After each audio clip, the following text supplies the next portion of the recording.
I'm going to start recording. All right. Our next keynote speaker, our lunch keynote speaker, is Emma Tempest. She's AKA the Play Coach.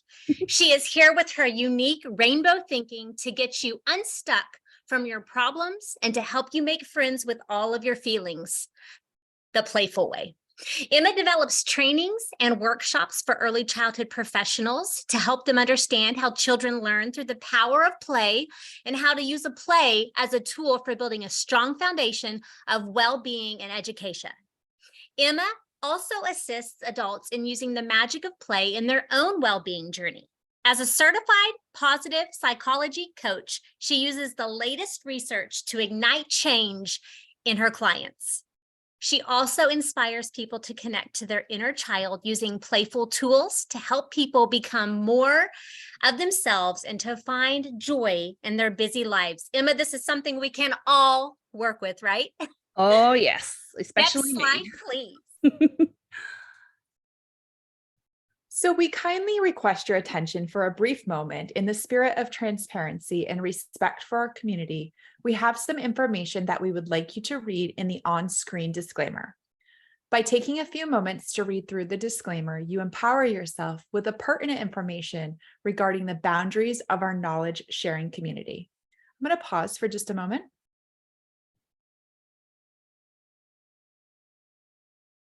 Next slide, please. Take a moment to read through this slide also.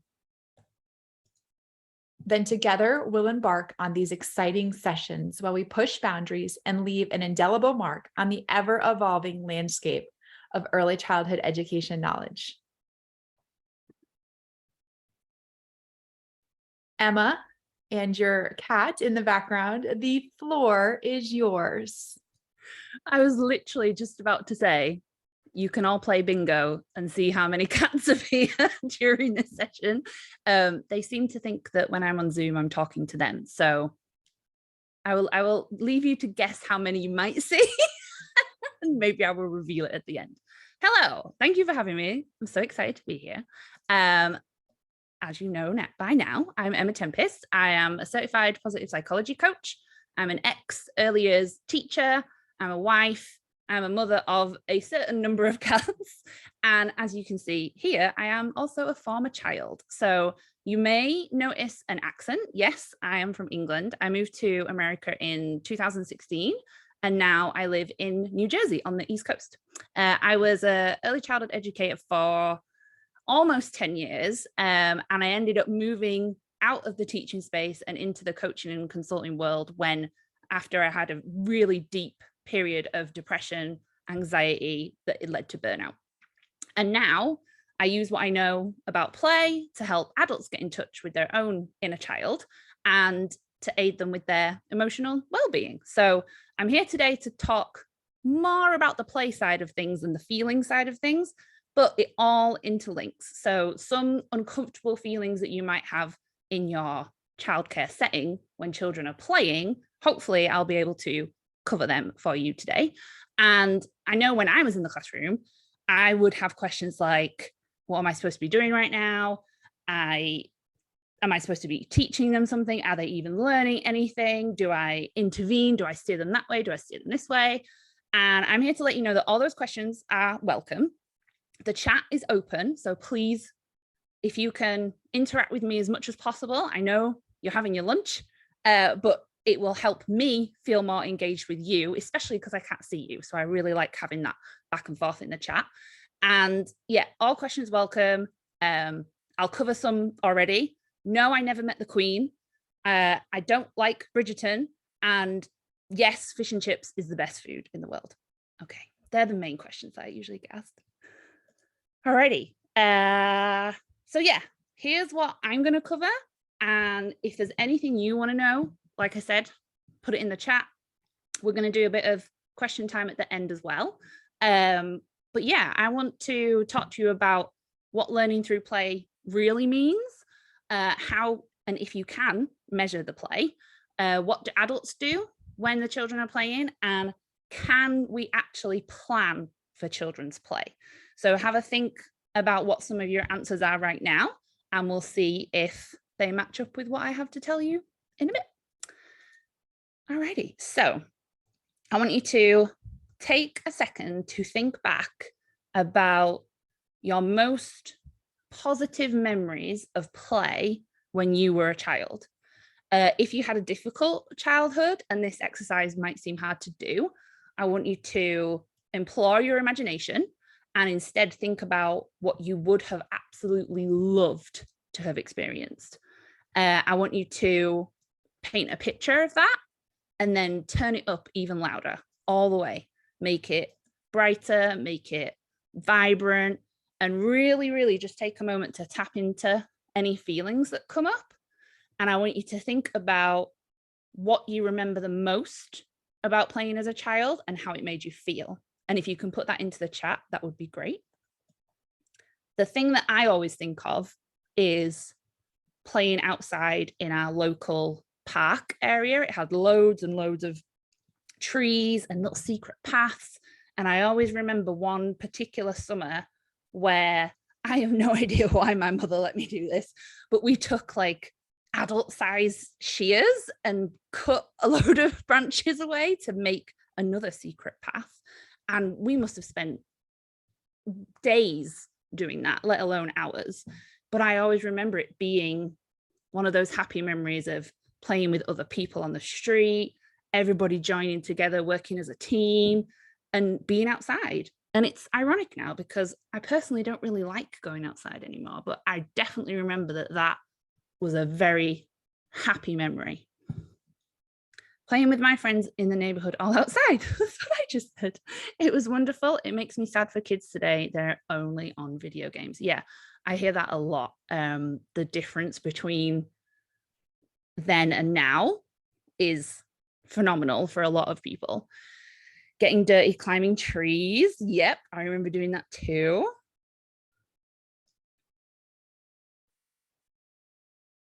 Anybody else want to share?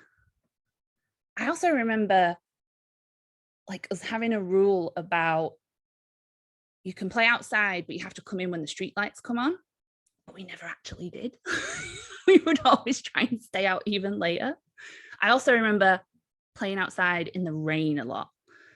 Playing King of the Castle in my granddad's backyard. I'm from Scotland. Woohoo! That's awesome, Avril. I feel like I'm a little piece of me is slightly closer to home now. Playing with my grandfather with Bert and Ernie puppets and this talking parrot computer program, playing dress up, playing with Legos with my brother. I loved Lego, loved it. Awesome. So now I want you to really like have that clear memory, think about all the feelings it brought up for you. And now I want you to pivot to what opportunities you are providing for the children in your care today. And are they going to have the same feelings if you ask them this question in 10, 20, 30 years? Are they going to have similar fond memories that bring up these feelings of joy, happiness, or are they going to feel different? Sometimes that can be a tricky question to sit with. When I've asked this in person, quite often I can see people like squirming in their seats for a second. Like, what memories might you be making for the children in your care right now? Can you think of something that's happened in your classroom recently that might be one of those core memories like we're talking about now? And you can type in the chat if you want to share, but you don't have to. You can just think about it and notice those feelings that are coming up.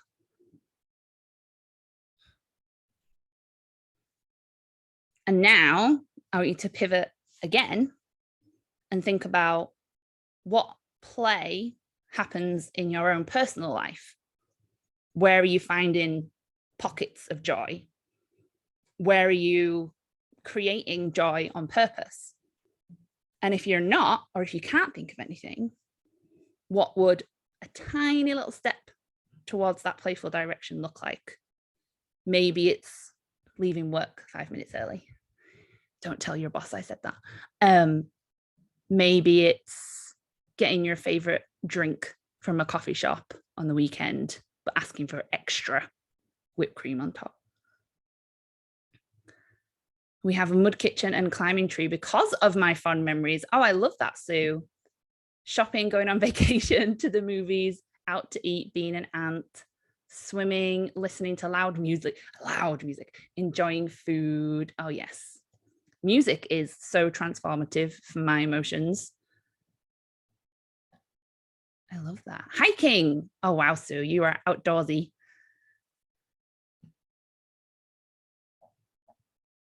That's awesome. Climbing. What sort of climbing, Felicia? Tell me more. Always being outside with the neighbor kids. It's honestly, I feel like I don't even talk to any of the children that I grew up with, yet we probably spent the longest period together outside playing. Or when you'd have everybody come around to your house and you'd do something at your house, and then the next day you'd all go to someone else's house. Lots of community bonds, I think, are formed like that with children playing outside. All right, so all those feelings are welcome and accepted. And maybe you can ask this question if you do happen to have any colleagues or anybody you work with who helps children. You could maybe think, what core memories are we helping to create with our work today? All right, so for today, the definition of play that I want to use, so whenever I use the word play, this is what I'm talking about, is from Peter Gray, who's a psychologist and an author of Free to Learn. If you want to find out more about him, you can go to the website that's on the display, or you can just Google him. His current research and writing focuses primarily on children's natural ways of learning and the lifelong value of play.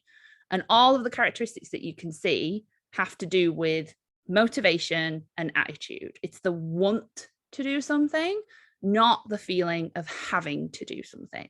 So quite often in my coaching world, we talk about feeling like you should do something, and that's usually the case of a have to. And whenever I'm coaching somebody and they said, oh, I just feel like I should, I'm like, oh, red flag. It sounds to me like you're not in a playful mood, you're not in the playful, curious zone, and there's probably some judgment going on. So this layout of what Peter Gray describes as characteristics of play, it is so helpful when you actually see this in real life, in your classrooms, in your setting, in your home, wherever you care for children, because you can notice, oh yeah, they are active and alert. They're not stressed. Oh, look, they're using their imagination. It's not that serious.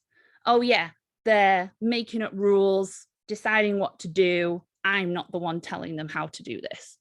During the play, the means are more valuable than whatever the end goal might be. The actual process is more important than the end product. And if the play is self-directed and self-chosen, that means they're allowed to stop at any time. They're not having to say, oh, you've only got 10 minutes to do this, this, and this. And if you notice these different characteristics of play, if you think of it on a sliding scale, there's more likely to be more play the more of these things you can see. So you have to get your like play glasses on and go looking for it. But another way to figure out what play is to use this awesome resource from Playvolution HQ. And essentially it's this whole website is full of resources, podcasts, articles, handouts. But this is a really good activity if you want to track the play activity within your setting.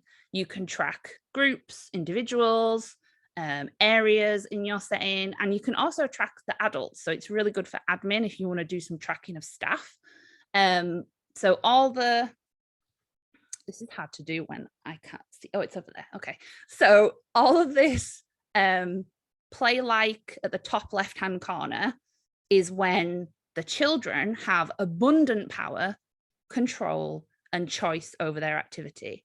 If that activity and the time allotted to that is determined by other people who are not children, then it becomes play-like. It's not fully play because the adults are the ones determining how long and what the activity is. If you go further down to the bottom quadrant, the not play section, that's when the adults are deciding what to do and the participants don't have any control and choice and power. On the right-hand side, you're getting more towards play in this bottom quadrant. Why can't I say that today? Where activity and time allotted is determined by the children. So they decide how long they're going to play in a certain place. They decide who they're going to play with. They still don't have complete choice and control. So that's why it's still play like. But what we want to see is this top right quadrant. We want to see real play where the children have all the power, all the control, lots and lots of free choice, and they get to choose what to do, how to do it, and where to do it. The more power that their children have in those decisions, the more like play it will be. This is, like I said, it's a really good handout to kind of plot where things might be needing to tweak, where you can give children a little bit more power. So the example I always give is calendar time or circle time is quite often deemed as not play. It's led by the adults. Children don't really have any control over what they do. However, you could make it more play-like if you include things like more time that they get to choose how long they sit for that period of time for.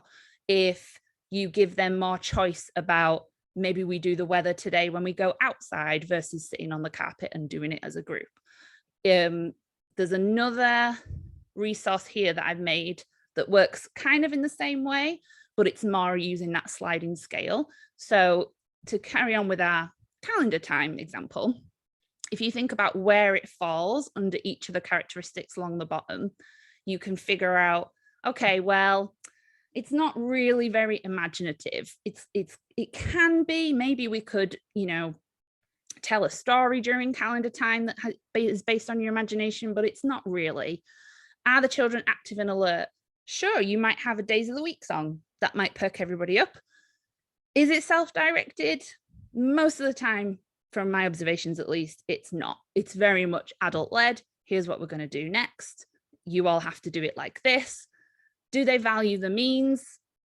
Maybe you might hear them later on saying, oh, tomorrow is my birthday, and using those time words. But the actual process of calendar time is probably not that valuable to the children themselves.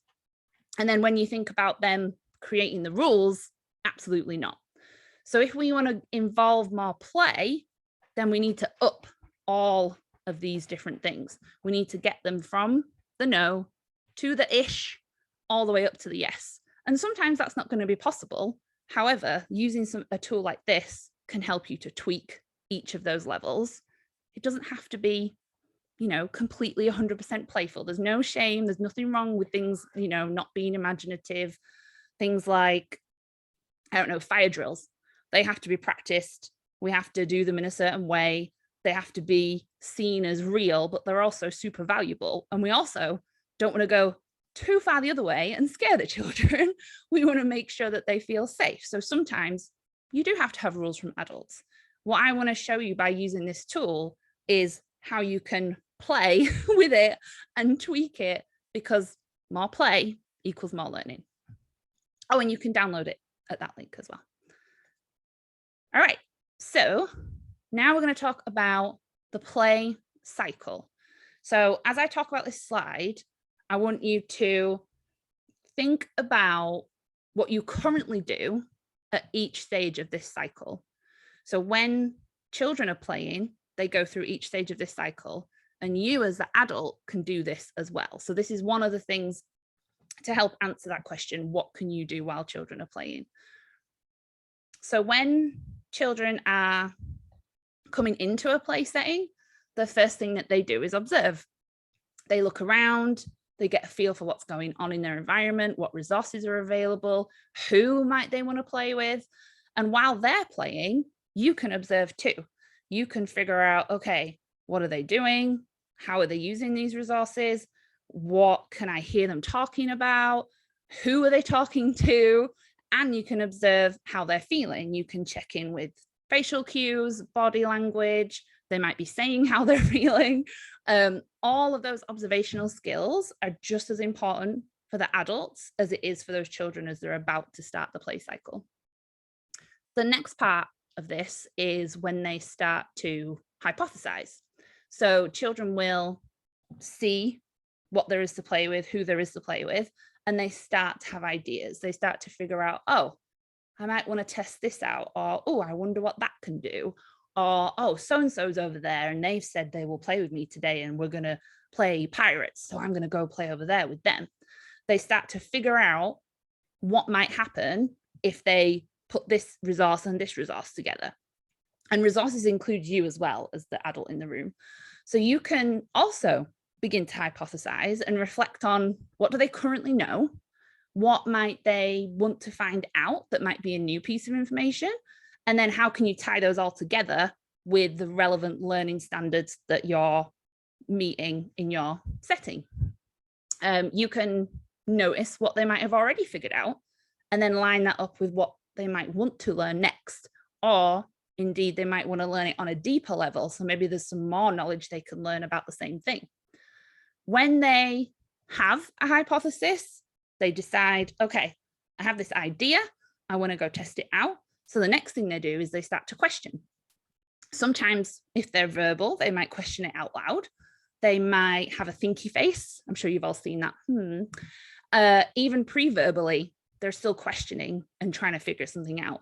So looking for clues on their body reactions, looking for clues on their face, looking for clues if they're struggling to figure something out.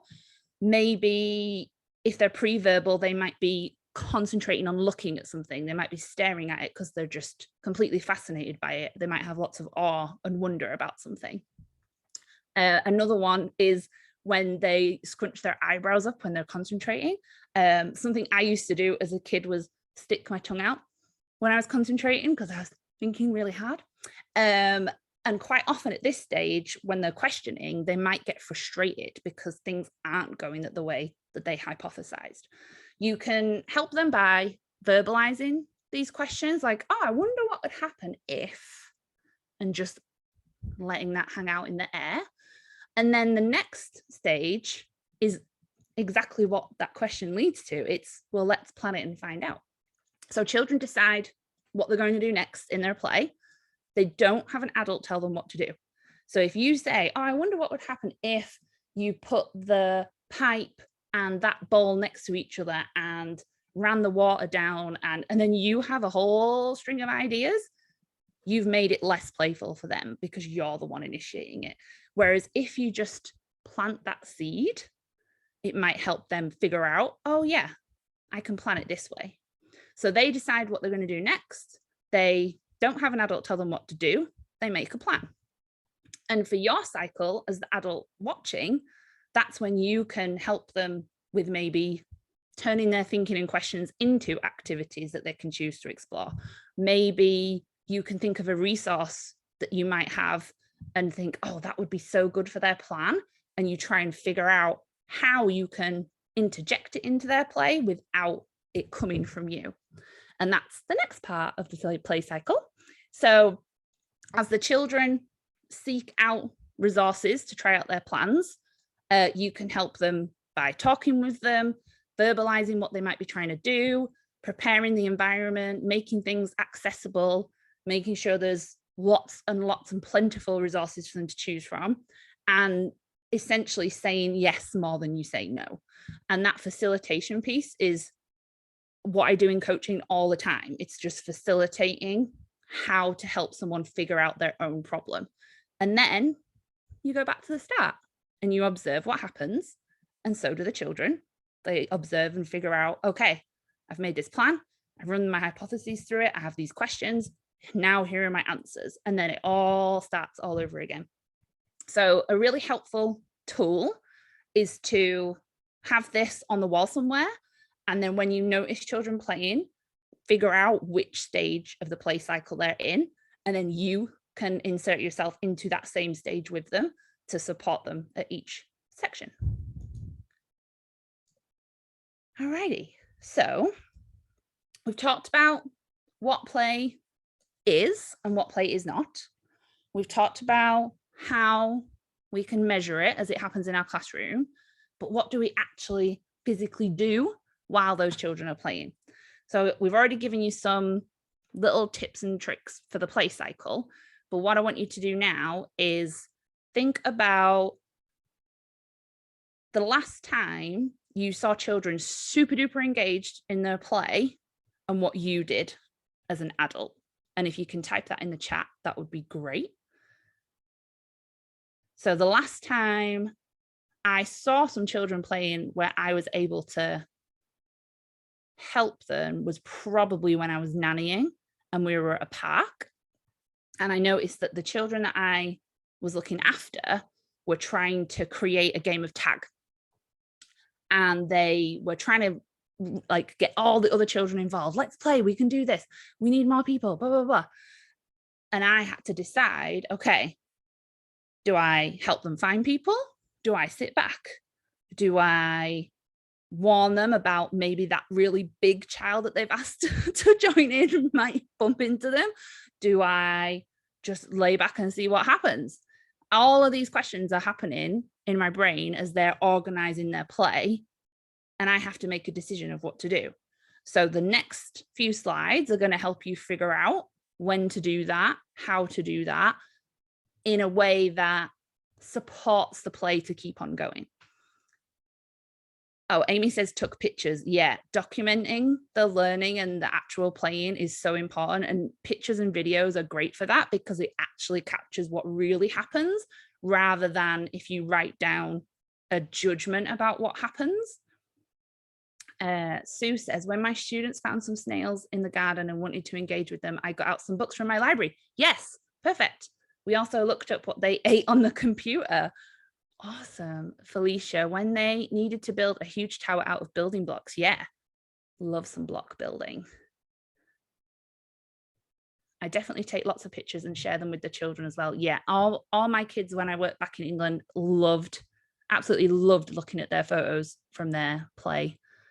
I sat back and observed. As a stay-at-home mom, I get to experience my children being very engaged in an activity. That's awesome, Lyric. I hope I've said your name right.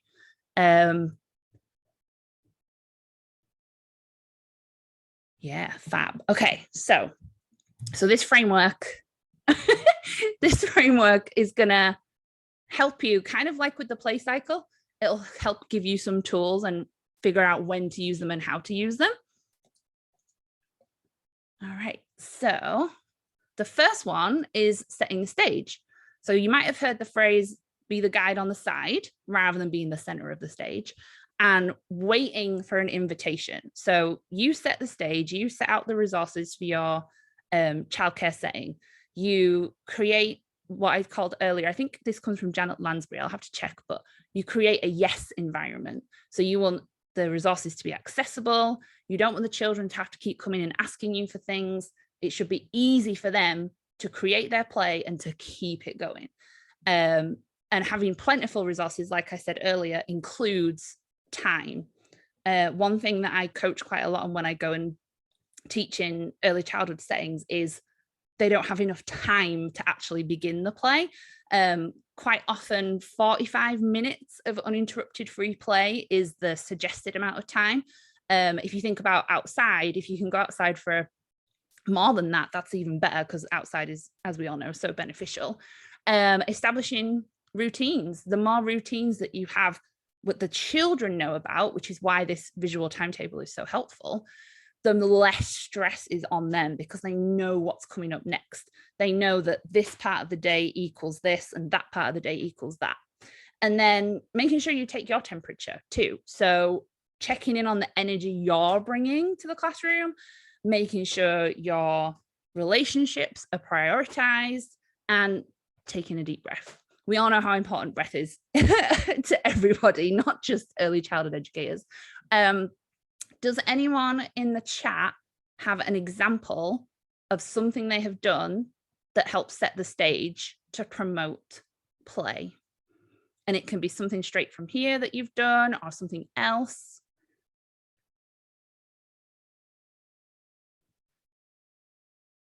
When I think about me as a non-early childhood educator anymore, this is my stage. all of this behind me. This is how I set the stage because it makes me feel happy. It makes me feel good. And it's easy for me to have access to a book if I need a reference. It's easy for me to, this is a feelings wheel, and it helps me check in with my emotions. So setting the stage as an adult as well is like priming the area for whatever it is that you need. And for me, it's joy. All right, Amy. Bringing loose parts to the garden we play in. Love loose parts. Love, love, love. Avril, my kids have sensory swings in their rooms. What?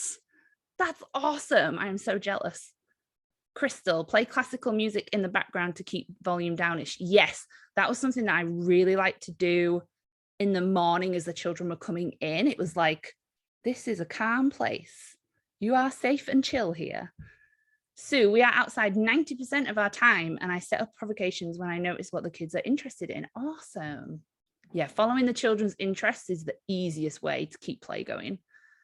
Lyric, I leave colouring materials and paper in my kitchen, and my children are currently colouring. They went themselves and got it and sat at the table and started doodling away. Exactly. If it's there, they'll do it.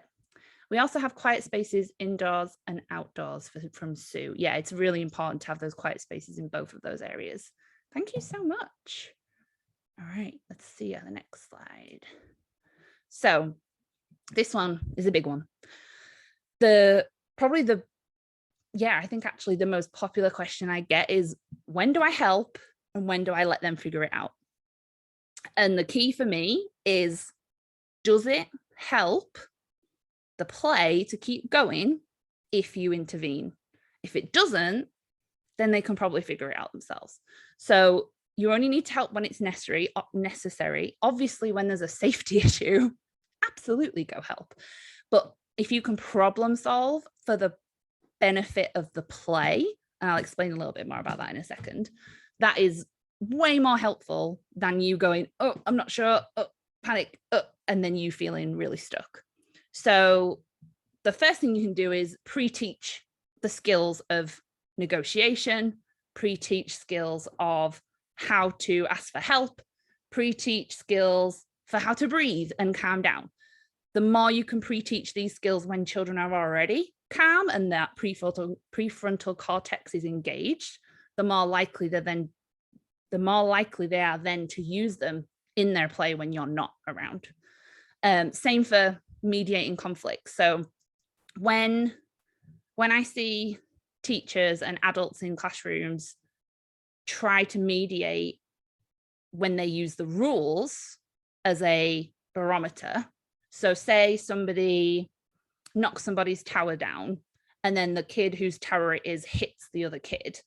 If you try and mediate by saying we don't hit here, that's one of the rules, that doesn't make the play keep going. It doesn't actually help anyone. All the kids know that they're not supposed to hit. All the kids know they're probably not supposed to push people's towers down, but it doesn't actually help create more play. Whereas if you are helping them to focus on how they can come together to continue. So maybe the person who knocks it over needs to help build it up.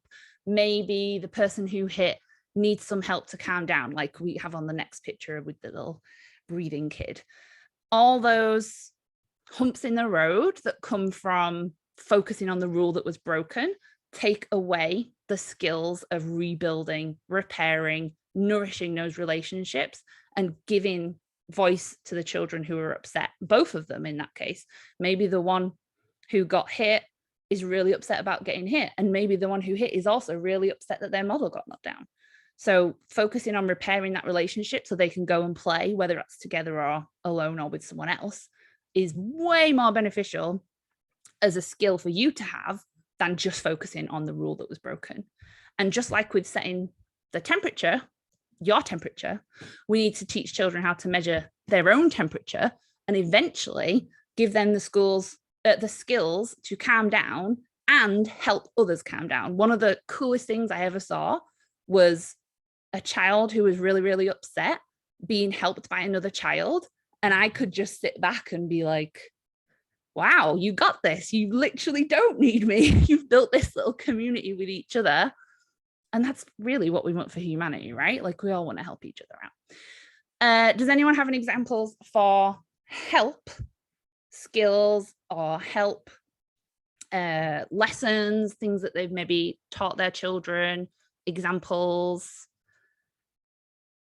Sue, we talk about what keeps us safe physically and emotionally at the beginning of the year. We then make our own agreements, post them on the wall and sign them. Nice. So we can refer back to them when issues arise. Yeah. And the awesome thing about that is making their own agreements. That's another thing on that sliding scale of play. If I say, hey, kids, these are the rules, you have to follow them, they're not going to have as much of an impact as if when I say, hey, maybe we should think of some things that might help us all get along better. Has anyone got any ideas?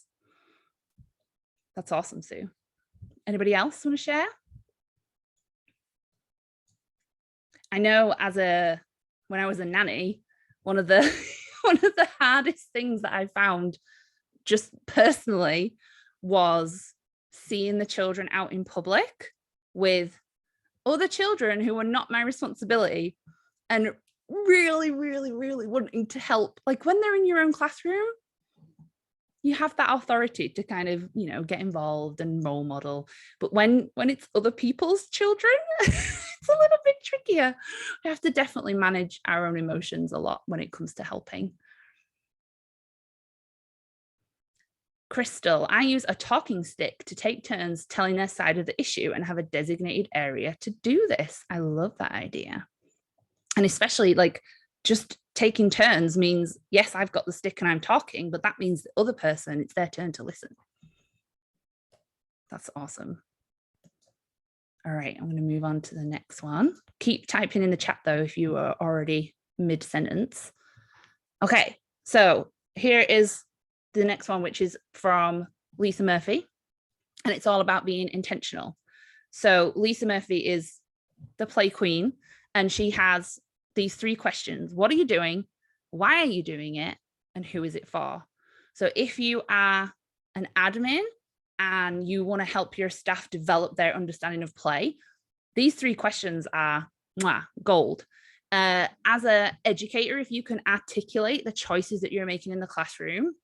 So if anyone comes in and says, hey, what are you doing? Why are you doing it? And who is it for? The more confident you will be in explaining not only what is happening when the children are playing, but also what your role is in the classroom, whether that's helping support developmentally appropriate practice, whether it's, oh, we're teaching this thing from the curriculum that we need to cover this week, whether it's something a parent has brought up that they have a concern about and you're teaching the children about it in a circle time. Answers like, oh, we do this because it's cute. Answers like, oh, we've always done it this way.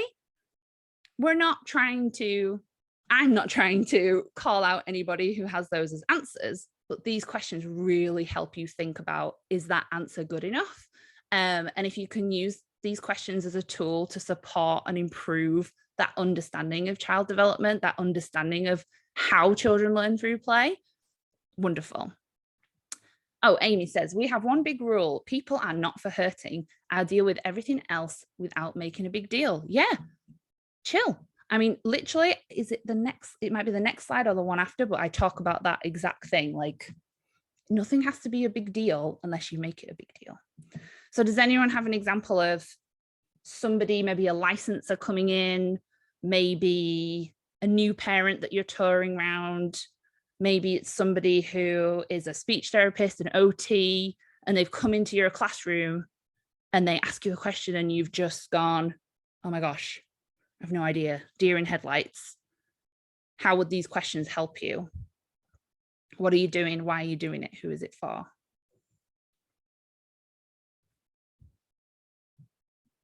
This is so hard when I can't see your beautiful faces. I'm like, are you thinking? Are you panicking?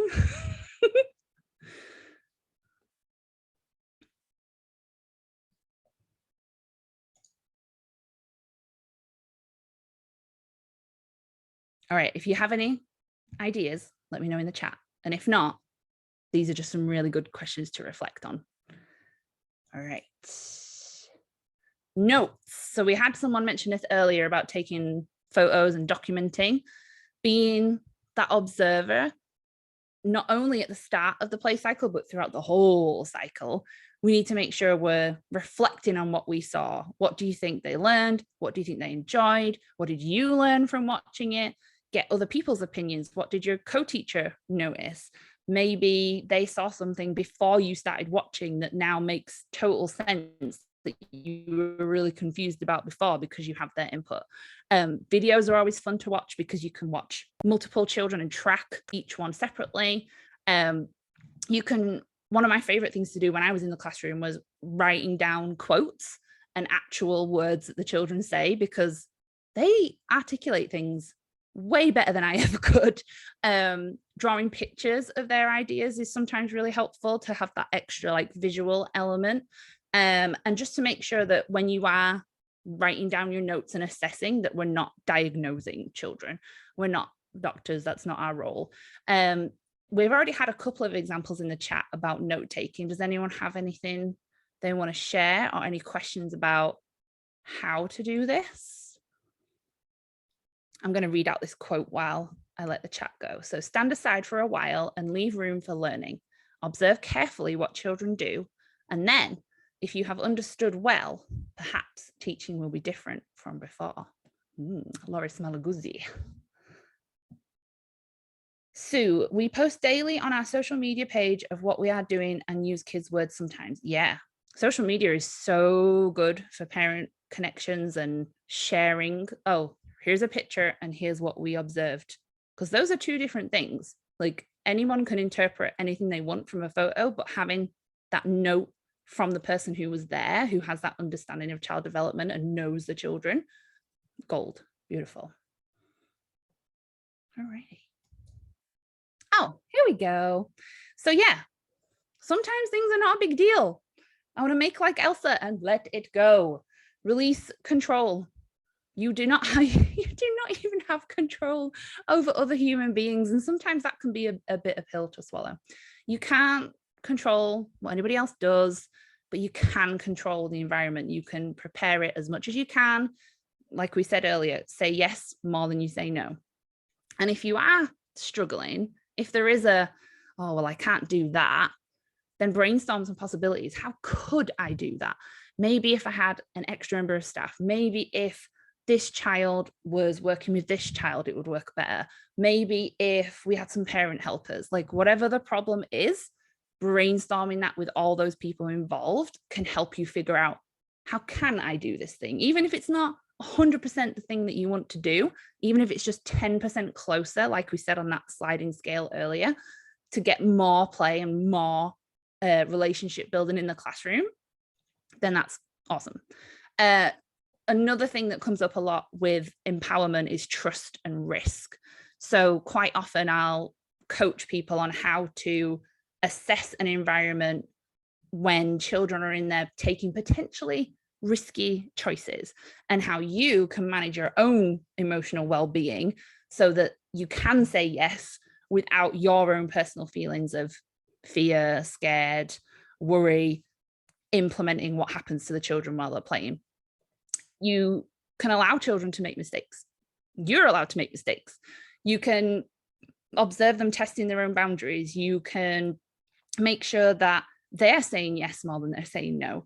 And one thing that Lisa Murphy also talks about is make sure that you look in your licensing regulations and study them, so that if somebody says, hey, you can't do that, you know, actually show me where it says it because I don't see it, and have that conversation with them.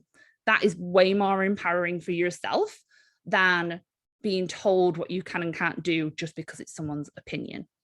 Does anyone want to share about how they empower children or even empower themselves in the classroom?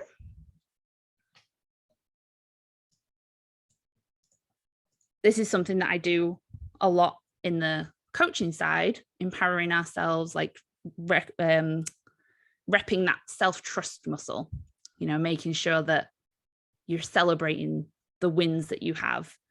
Tisha says, letting them learn through trial and error. Oh my gosh, yes. And how often do we do that? Like, how often do we try something out because we're too scared of it not working? So then we never try it all. You're either going to get the result that you want, or you're going to learn something. That came from a coach that I follow, and I love that. All right, so all together. Oh, no, this one. Oh, hang on. Amy says, I'm in a public school and we never had, I need to scroll. We never had let the children take shoes off during rest. I checked and we were allowed. So now in my class, we take shoes off. That's a perfect example of just, we've always done it this way. Nobody really knows why, but you asked and you found out and now you change things. That's brilliant. Sue, large loose parts like lumber, the kids make seesaws and balance beams. Oh, awesome. We also go barefoot. Yes. That is fabulous. All right. So one of the other questions that I said at the start was, can you plan for children's play? And if we take Peter Gray's definition of play, then the answer is no, we can't plan for it. Children are going to start off with something and then they go off at this tangent. And it used to drive me mad because I used to work in a public school where they wanted a plan the week before. And I had to explain to them, I can't do that. I have no idea what they're going to learn next week. I can plan things like phonics programs and maybe, oh, it's Mother's Day coming up, but their actual play, no. However, you can use all of these skills to help create opportunities for the children to play. And this is what I ended up having to put on my lesson plans. I was like, there's some opportunities to play because you can prepare the environment. You can observe the children and guess where they might go. Like somebody said earlier about wanting to learn about snails. Oh, I have a book about snails. I can't make them read it, but if I put it out in the outdoor area, maybe somebody will happen upon it. You can extend their learning by, somebody said earlier about searching on the computer and using the internet. You can wonder about something, you can help question, you can connect ideas, you can challenge them. Maybe some of that lumber that Sue said, maybe you have a longer piece next time. Maybe you have a little lumber saw section where they have hammers and tools and other things that can extend those ideas. So you can't plan for play, but you can do all these other skills that help facilitate play. So this is what it looks like all together. And if you're thinking, oh my gosh, there's no way I can employ all of this, I already have a billion other things to do, then I want you to just take a breath, slow down, and just choose one role to focus on. Maybe you spend 15 minutes being super intentional. Maybe you spend some time writing notes about the children's play without any judgment in there. Maybe it's just all factual observations. Maybe you're a supervisor and you can observe staff with these roles in mind. Maybe you spend your next observation only looking at how they set the stage. And communicate with your other colleagues, like talk about this model of how to help children, how to help adults when children are playing, and see what comes up. What comes up when you talk about empowering children? Who thinks this? Who thinks that? And then also share it with parents too. So I think there was a couple of people in the chat that were talking about their own children. You can use this at home and be like, okay, how am I going to empower my children today? How am I going to sit back and let them mediate conflict versus intervene? And if you want to take this a little bit further, think about how observing them and helping your own understanding of what brings them joy, flip that back onto you. How can you observe your life and figure out what brings you joy? How can you set the stage, like I talked about my background in my office? How can you ask for help? How could you be more intentional about your morning routine? There's so many things you can do. 3 questions that I have for you that might help to round up this portion is, where are you already doing this? We want to celebrate all the wins that you already have. So where are you already confident? Where would you like to shine even more? Where's somewhere that you're like, actually, I really, really want to work on this. And maybe that's the thing that you look at next week. And then for a bit of accountability, who could you ask for help for this? Who can you talk to about this and say, hey, do you want to check in 2 weeks and see how it's going, and get that accountability partner? And you can use me too. I love hearing from you. So send me an email, DM, etc. All right. This is one of my favorite quotes. Children learn as they play, but most importantly, in play, children learn how to learn. We're not teaching them a bunch of facts and figures. We're teaching them how they can play, because that helps them learn. Here are some of my favorite books about play, about care, about feelings. If you want to take a screenshot, feel free.